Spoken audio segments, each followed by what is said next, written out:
Theater presents Rhonda Fleming, Margaret Lindsay, and Alan Mowbray in The Legacy. From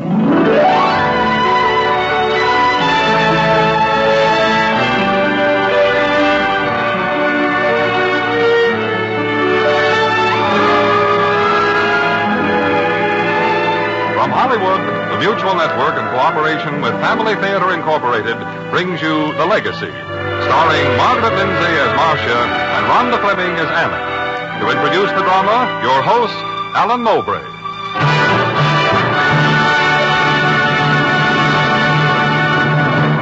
Thank you, Gene. Tonight, friends, we are happy to have with us two of Hollywood's loveliest stars in a story that... but let Margaret Lindsay tell you.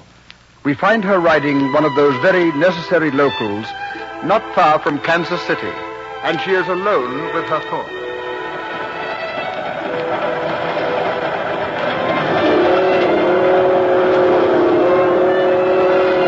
Somehow, that sound is the most lonesome sound in the world.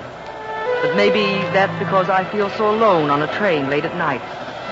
Nothing to look at but green plush seats and sleepy passengers. And my own soul. You see, I'm not used to solitary contemplation. I'm not used to 6-coach prairie trains that stop at every hick town either. I'm the kind who travels on the super cheap and spends the night playing gin rummy with names and faces out of the rotogravure. I'm Marcia Adams, and I contact big writers for a big publisher, and I'm rich and well-dressed, and I've taken an express train through life.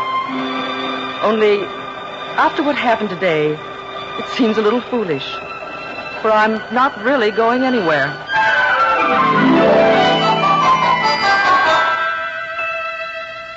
It all began with a letter I had a few weeks ago. It was marked personal and postmarked at a town in Kansas I'd never heard of. But when I opened it, I heard a voice from the past. Dearest Marcia, you've come a long way since we worked together at the Asbury Publishing House. I see your name in the papers now and then, and I know that you've made a success of your career. In fact, I read that you're to be in Kansas City for a book fair on the 15th, and that's why I'm writing you. Remember the day you looked at Tommy and me and knew that we hated each other, and you said you wondered how it all would end? Well, I live only a few hours by train from Kansas City, and if you can come up on the 17th, you'll find out. Please, for old time's sake, give me just one day of your busy, exciting life. Won't you? Lovingly, Anna.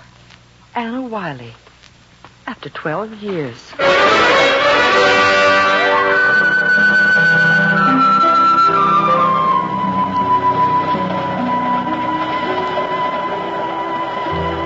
And that's how I happened to be on this puddle jumper tonight, on my way back to Kansas City from a visit that I almost wish I hadn't made. Because sitting here in a day coach with a crick in my back and soot on my gloves, I began thinking about Anna and all those things that happened 12 years ago. She was Anna Dixon then, single, slim, and 25, with that brittle, beautiful look some women have. Women who know what they want and go after it. It isn't love that makes the world go round, Marcia. It's money. When you get right down to it, that's what everybody's after. Everybody who's smart. Some are born to money. Some, like you, Marcia, are going to earn it. But me, I found a much better way to get mine. And what is that? I'm going to marry it.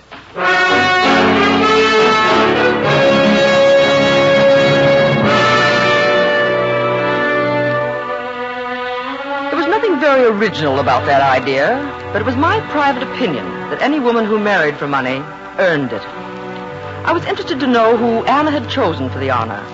And then, one day in early summer, she brought him into the office.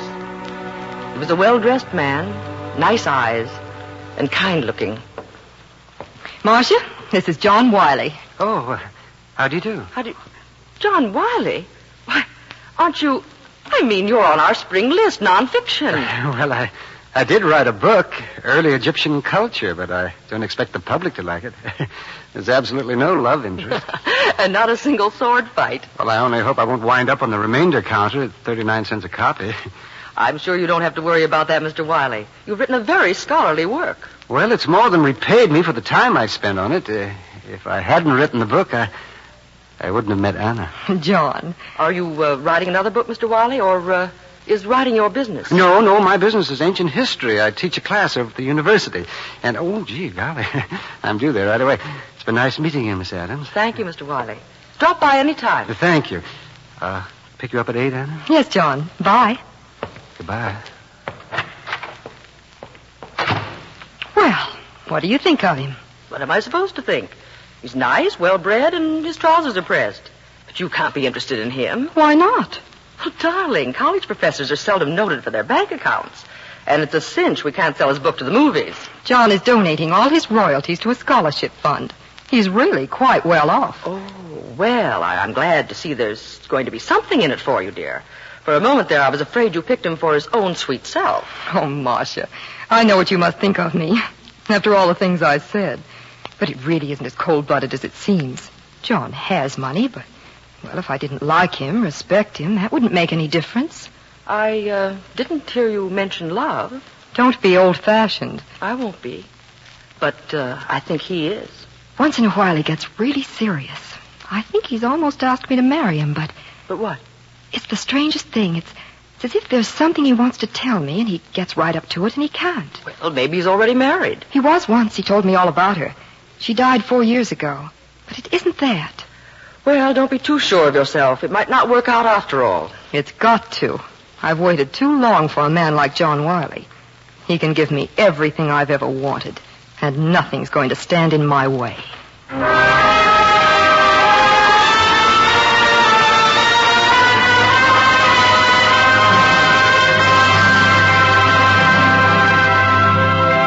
Anna was a very determined woman. Very determined. And very beautiful. Maybe that's why John decided to dismiss what had been troubling him the afternoon he came by the office and asked her to go for a walk in the park. I could see them from my window. 2 small figures on a bench by the lake. Anna, tell me something. What? What is it that you think is the most important thing in the world? Freedom, I think. Complete freedom to do the things I've always wanted to do. Go the places I've always dreamed about. With no worry about money or responsibilities. Maybe that sounds selfish, but... Well, I've worked since I was 17. I want a chance to play. And it's a long road when you're traveling alone. Oh, John, I don't mean to be alone. The kind of freedom I want has to be shared. Anna, there's some things I've got to tell you. First of all, I'm in love with you. I have been for a long time. Oh, I'm so glad. So glad. Is that all you have to say? Well, what else is there?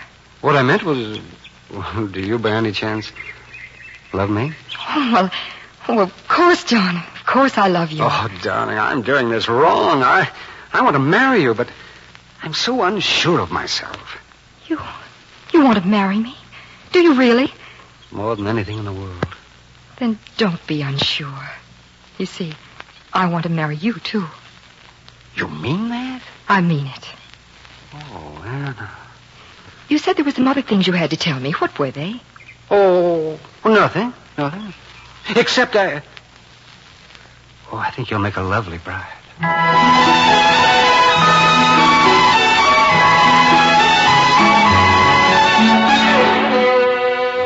And she was. A lovely, radiant bride. I can still see the dollar sign shining in her eyes. I thought I was too cynical to be moved, but when I stood up with Anna and John at the wedding and saw the way he looked at her, as if she were the one thing he'd wanted all his life, I wanted to cry. I made some excuse about not seeing them off in the boat. They were going around the world, and so I missed the scene that occurred that evening before they sailed. The scene that explained the thing that had puzzled us all along about John Wiley.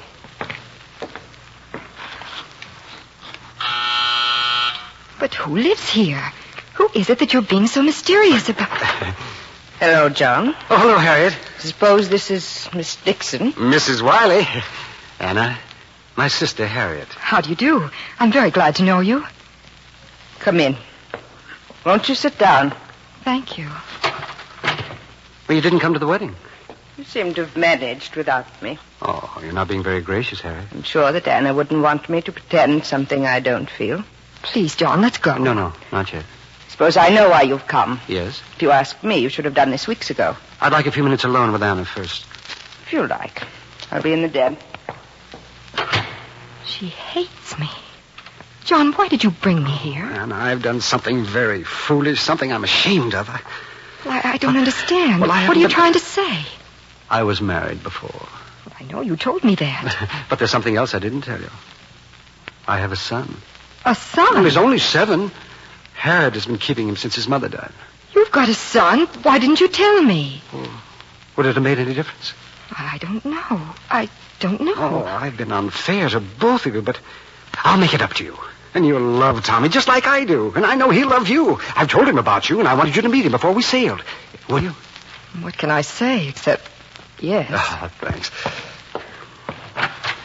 Oh, Harriet. Come on, Tommy.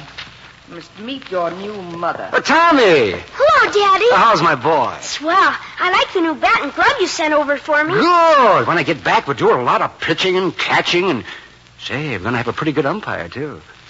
Remember I told you about Anna? Yes, sir. Well, I brought her over to meet you. Anna, this is Tommy. Hello, Tommy. Hello. Aren't you going to shake hands with me? No. Well, why not? I don't like her. Oh, now, come now. That's not a very nice thing to say. I don't care. What'd you have to go and marry her for? She doesn't love you. She's just marrying you for your money. Tommy, that's enough now. You go to your room. I hate her. I hate her. He got that from you, Harriet. I don't know what you mean, John. No 7-year-old child can think up lies like that by himself. You've deliberately poisoned his mind against Anna. If you've so little judgment as to marry a woman you've known less than a month, you must expect people to draw their own conclusions. Have you anything else to say? Only this. I hope Anna will find it in her heart to forgive you both. Oh, I'm sorry, darling. Harriet has never wanted me to marry again, but I had no idea You made an enemy of your own sister and turned away your child because of me. I'm not worth it. Oh, you're worth the whole world to me. Oh, no. I've got to be honest, too. You see, I did marry you because I knew you could give me the things I've always wanted. I know. You know, and still... Oh, of course. A man knows when a woman loves him or when she doesn't love him, but I love you enough for both of us. But I'm awfully fond of you, and I respect... Oh. If there can't be love on both sides, Anna, there is at least honesty. Let's just say that's good enough and leave it that way. Shall we?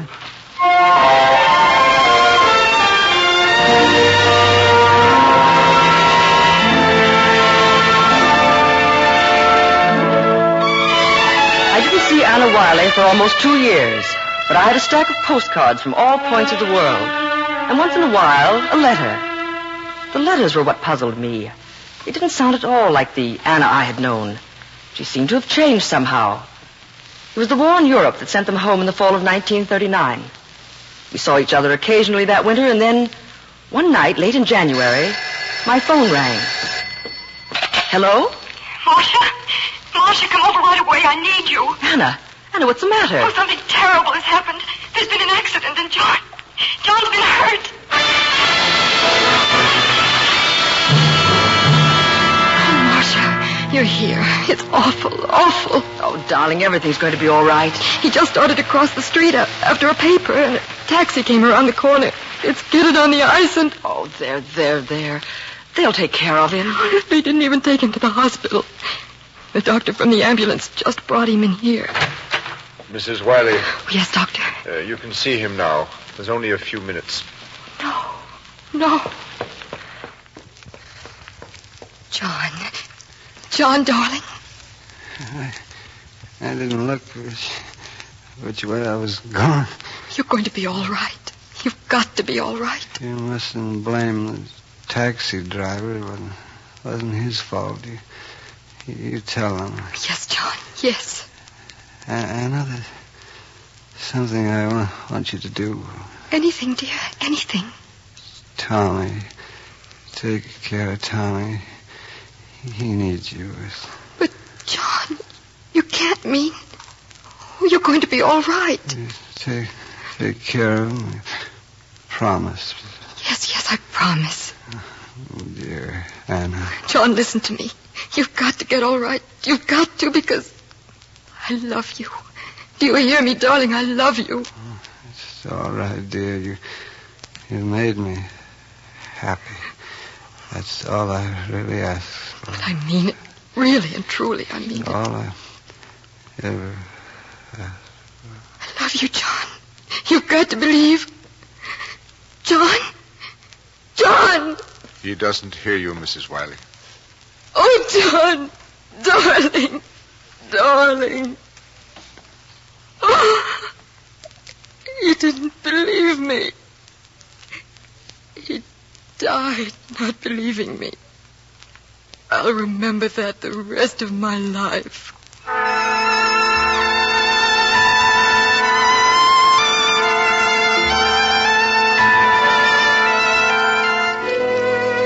And then I knew what it was in Anna's letters that had puzzled me. The strange new quality I had never known. She had written like a woman in love.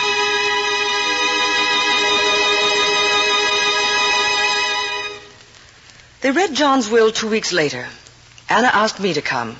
Besides me, there was Ralph Henderson, the attorney, John's sister Harriet, and Tommy, who'd been staying with her since the night John died.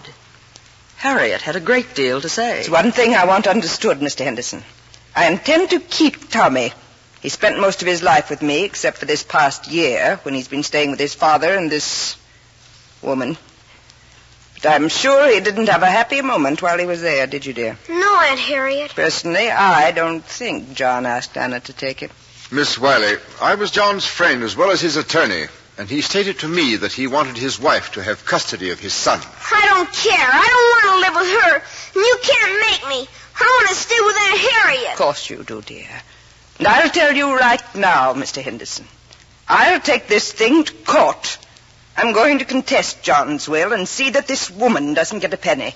John's estate rightfully belongs to his son. Please, Harriet, don't you think you should wait till you hear what John wished? If I may interrupt, ladies, I think you've all been under a misapprehension.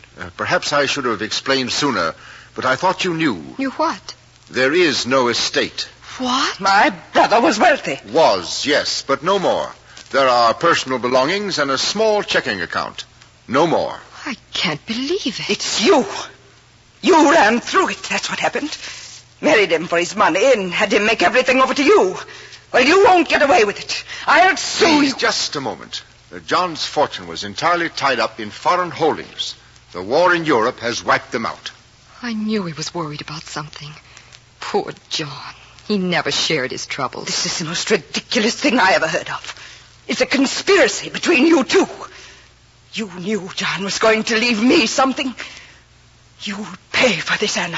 For a woman who supposedly married your brother for his money, Anna seems to be the least disturbed by the news that he didn't leave any. Well, I'd just like to know how she proposes to raise his son now. I thought you were going to fight for custody of the child, Miss Wiley. Me? You certainly can't expect me to raise the boy with no funds. Well, Tommy has nothing, so you're kicking him out. Well, you can't expect me to... You wanted to get your hands on John's money yourself. Tommy was just an excuse. I don't see any reason to stay here and be insulted. Wait, Aunt Harriet, you're not going to leave me. Your father wished it this way, Tommy. It's out of my hands. But Aunt Harriet, I won't stay here. I won't. Tommy, please. I hate you. I hate you. I run away. Listen to me. Get away from me. Get away. Tommy, put down that ink bottle. Tommy. Oh, all over my dress. Why, you little... How do you like that, Marcia? No husband, no money, no job. But how do you like my son?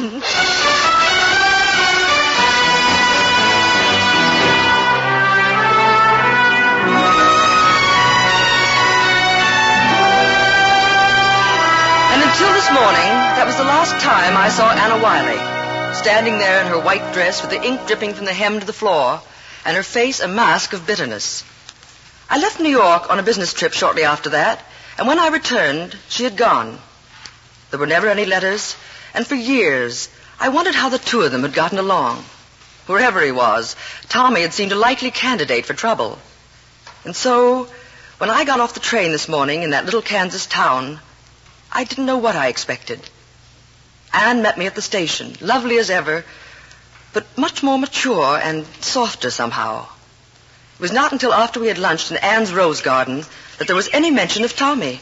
And then I brought it up myself. I can't stand it any longer. I've got to know. Know what? About Tommy, of course. Oh, forgive me, Marcia. I didn't mean to keep you in suspense. Tommy's fine. He's 21 now. I can add. What I want to know is, what is he like? Quiet. Doesn't talk much. But he's very brilliant, like his father, you know. When we came here, he didn't like it. But this was the only place where I knew I had a home and could earn enough to put him through school. You put him through school? Of course. He was graduated from college last month. Highest grades in his class, too. John would have been proud. Now that the job is done, Anna, what about you? Oh, I'll keep on working at the library, I guess. And then there's Dave Hollis. He's the postmaster. I knew him when I was a girl. In fact, there are several trees around here that bear scars from our puppy love affair. Dave always made his hearts lopsided. But he's a wonderful man. And he's wanted me to marry him ever since I came back. You deserve happiness, Anna, after all you've done for Tommy. Tommy did a lot for me, too, Marcia. I feel that I've proved to John that I did love him. Besides, Tommy needed me. Oh, he'd never have admitted it, of course. But it did something to me.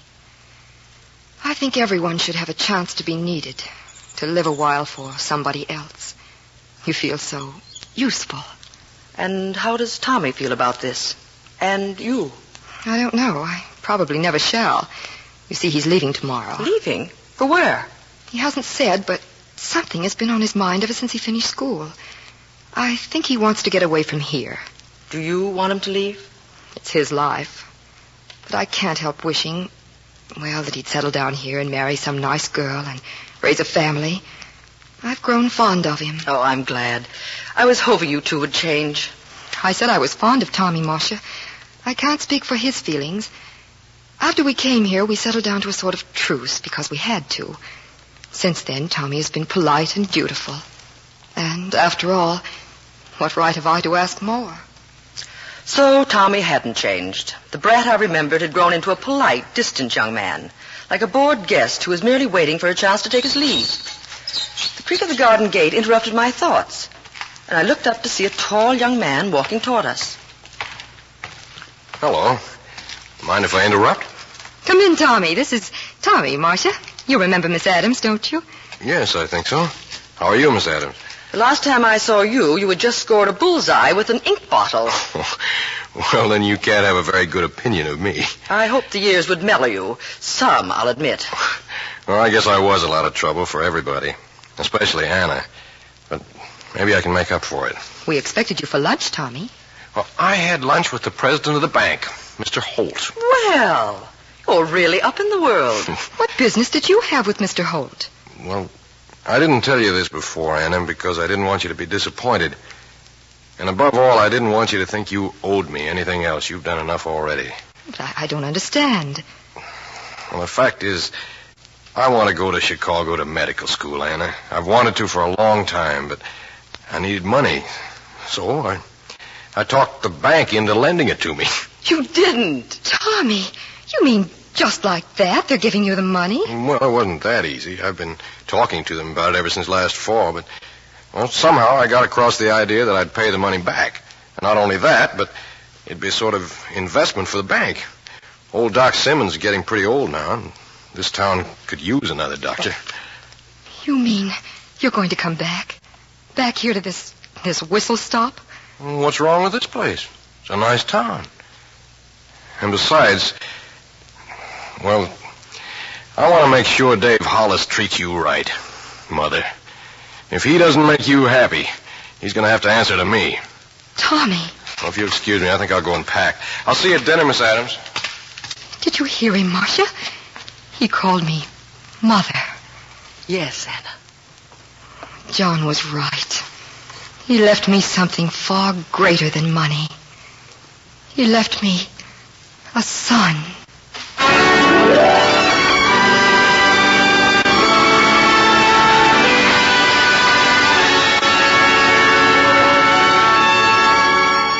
Well, That's the last chapter. Not the end, really. Stories like Anna's never really end. Funny. I almost envy her. I almost wish I hadn't made that little visit today because I keep thinking, here moving through the night, thinking about Anna and the postmaster and the roses in the garden, and someday Tommy and his wife and his children, the ties that bind, ties of love and need for each other. Well, that's all right for Anna, I suppose, but me, I'm made of different stuff. Nobody needs me, I need nobody. Marcia Adams stands on her own 2 feet. She travels fastest who travels alone. That's what I've always believed. But right now, I wonder why I thought I was in such a hurry.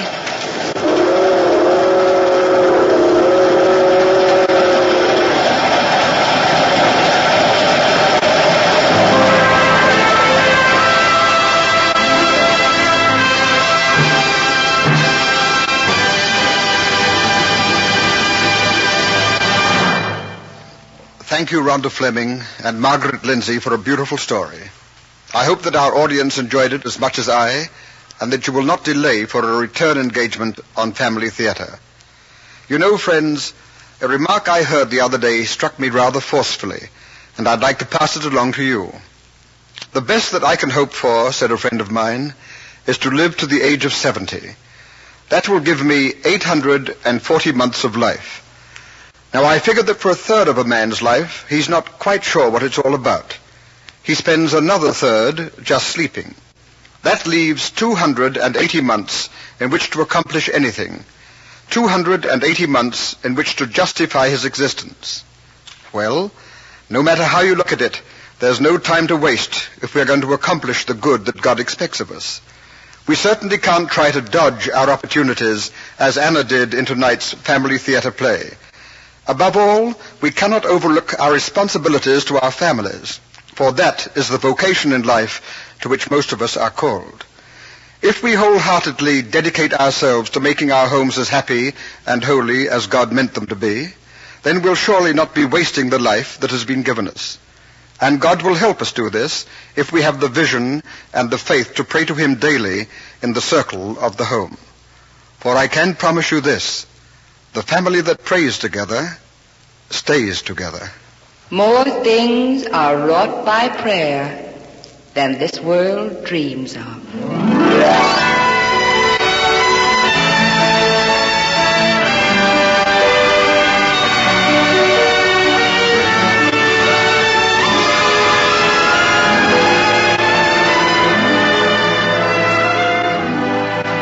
Thank you, Alan Mowbray. Tonight's Family Theatre has brought you Rhonda Fleming and Margaret Lindsay in a play written for them by Beth Barnes, with music by Harry Zimmerman, and was directed for Family Theatre Incorporated by Jaime Del Valle. The supporting cast included Howard McNear, Johnny McGovern, Virginia Gregg, Herbert Rollinson, and John Beale. Next week, our Family Theatre star will be John Charles Thomas in The Man with the Plow. Your hostess will be Esther Williams. This series of Family Theatre broadcasts is made possible by the thousands of you who felt the need for this kind of program, and by the Mutual Network, which has responded to this need. Be with us next week at this same time when John Charles Thomas and Esther Williams will star on Family Theatre. Gene Baker speaking. This program came from Hollywood.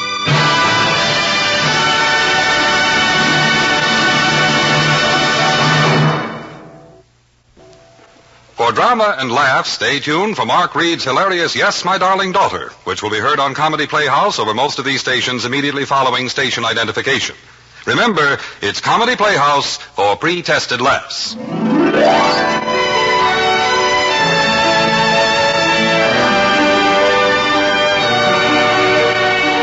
is the Mutual Broadcasting System.